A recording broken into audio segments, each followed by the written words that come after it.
Bonjour chers amis, je suis Franck Léhy, je suis acteur à la base, ensuite producteur et puis depuis peu réalisateur. Voilà, je suis un fanatique du cinéma.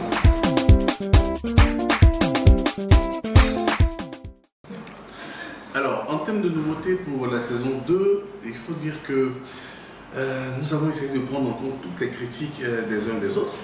Parce qu'on a eu beaucoup de retours par rapport à la saison 1 et on a voulu donc se rapprocher un peu plus des populations. Donc en gros thème de nouveautés, nous allons donc aller à l'intérieur du pays, tourner dans une dizaine de villes de l'intérieur du pays, histoire de mieux faire connaître la Côte d'Ivoire. Nous estimons que la Côte d'Ivoire a un potentiel fou touristique et ce potentiel-là, c'est seulement à travers des films, des séries qu'on arrive à montrer la beauté de notre pays. Aujourd'hui, il y a beaucoup de gens qui connaissent la France, la Tour Eiffel ou la Statue de la Liberté, tout ça aux États-Unis, mais c'est dans des films qu'ils ont connu ces choses-là. Nous également, nous voulons faire pour connaître le pont de Liane de Mont à travers des films. Nous voulons faire pour connaître les cascades à travers des films. Nous voulons faire connaître le barrage de Kossou à travers les films. Nous voulons montrer au monde entier que nous avons la plus belle et la plus grande basilique du monde à travers des films. C'est toutes ces choses-là que nous voulons faire. Et donc nous allons pour la prochaine saison aller à l'intérieur du pays, dans une dizaine de villes, pour pouvoir tourner là-bas. Nous allons tourner dans des villages, nous allons tourner dans des campements. Nous allons vraiment aller au cœur, n'est-ce pas, du pays pour que ça parle encore mieux à toute nos populations. Parce que les coups de la vie, vous le savez, c'est nos réalités qu'on raconte. C'est pas des histoires inventées, c'est pas des histoires d'autrui, non. C'est pas des histoires occidentales qu'on adapte à nos réalités, non. C'est ce que nous vivons. Et donc, pour mieux le raconter, il faut aller donc au creuset. Il faut aller toucher les réalités sur le terrain. Ce sera donc l'une des grandes innovations. Il y aura quelques réalisateurs en plus, donc je vous réserve la surprise. Il y a l'équipe de scénaristes est également étoffée. On est à près de 8 scénaristes pour la saison 2. On aura plus d'épisodes, donc ce n'est plus 105 épisodes, mais nous passons à 125 épisodes. Donc on est avec vous pendant 6 mois. On continue. Et puis on aura quoi encore? On aura beaucoup de belles surprises. Je ne veux pas vous en dire plus. Vous allez découvrir à l'écran ce qu'on vous réserve de gros et de bam.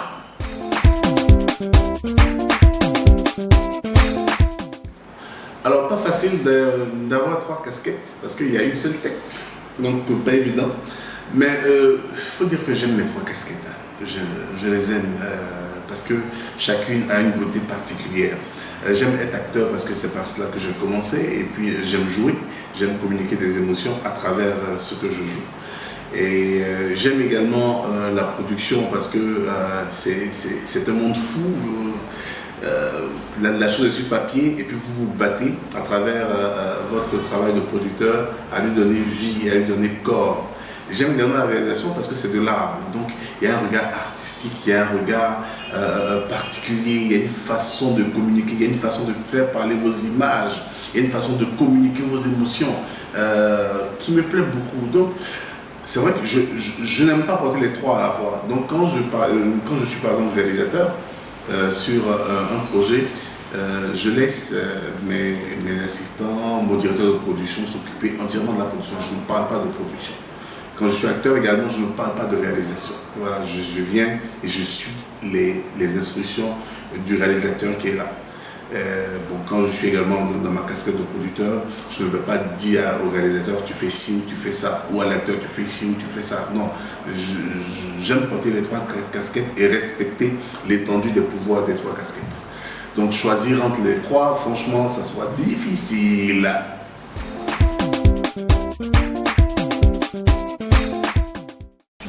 Alors, Les Coups de la Vie, c'était le premier projet qui fait son bonhomme de chemin, mais ce n'est pas que ça, Les Coups de la Vie. Nous avons en projet un long métrage qui va traiter d'un sujet assez épineux, qui est le sujet de l'excision. Nous tenons... la plupart des gens me disent mais tu es un homme, pourquoi est-ce que tu veux parler d'excision? C'est parce que je suis tombé sur des documentaires et sur des écrits qui m'ont révolté. concernant l'excision, et je veux pouvoir, à travers la caméra, à travers mes images, à travers mes productions, intervenir. Si quelqu'un regarde ce film-là et qui change d'avis, qui change de mentalité, qui change d'approche par rapport à l'excision, je pense que c'est toute l'Afrique et le monde même qui gagnerait. Donc ça fait partie des projets que j'ai. Nous avons encore 2 autres séries qui sont en écriture, que nous allons essayer également de mettre en boîte. Nous voulons faire également un documentaire, nous voulons faire des courts-métrages, parce qu'on veut faire tout ce qui est donc dans l'échelle de la production. On veut s'essayer à tout. Il y a beaucoup d'idées de documentaires qui sont déjà là. Ils sont en train de travailler là-dessus également, petit à petit, pour essayer de toucher à tous les corps, à toutes les branches, n'est-ce pas, dans la communication audiovisuelle. Voilà.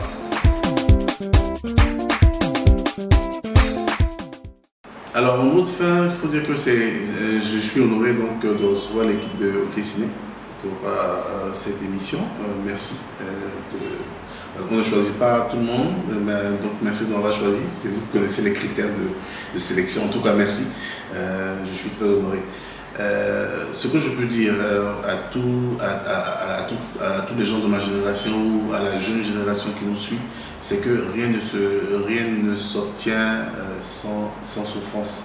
Non, c'est pas possible. On ne peut pas rester là, croiser les bras, boire du matin au soir, faire ce qu'on veut dans la vie et puis avoir ce qu'on veut. Non, c'est pas possible. Il faut payer le prix dans tout. Il faut payer le prix. Et le prix, ça passe par des nuits blanches, le prix, ça passe par des maux de tête atroces, le prix, ça passe par des périodes de vaches maigres où vous n'avez pas 5 francs dans la poche. Et parce que votre projet a tout prix, le prix, ça passe par beaucoup de persévérance et surtout beaucoup de patience. Il faut croire en soi, il faut croire en ses rêves.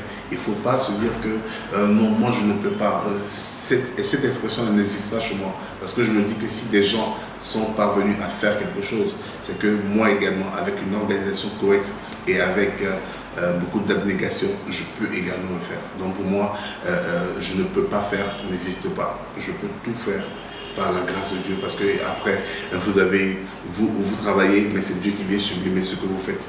Donc croyez en Dieu et croyez en vos projets, croyez en vous. Vous verrez que l'avenir sera florissant.